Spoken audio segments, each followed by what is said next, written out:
Kane na benta jumpi Habro samlang jumalika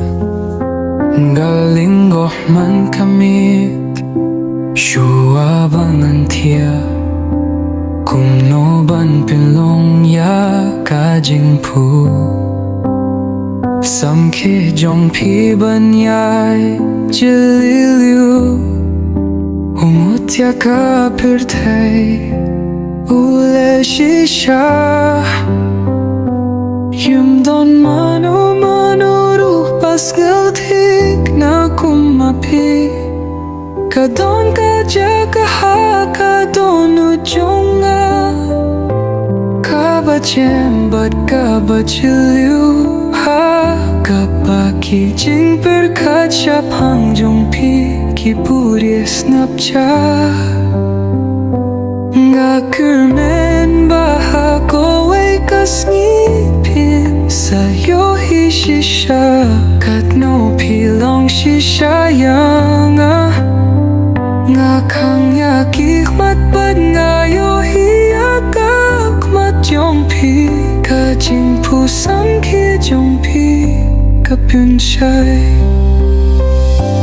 Yaka jaka kabash ngan bad wat haba Kapur thay kas ngul bakla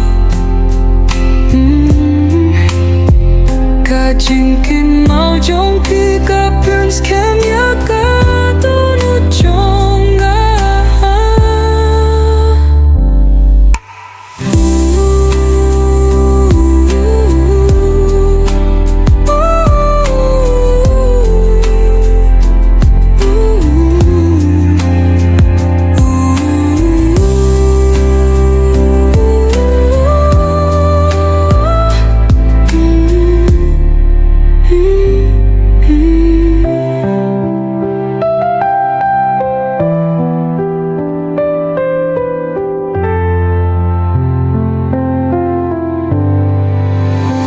Ngakang yakik mat bad ngayo hi agak mat jongpi Kajing pusam ki jongpi Kapun shaya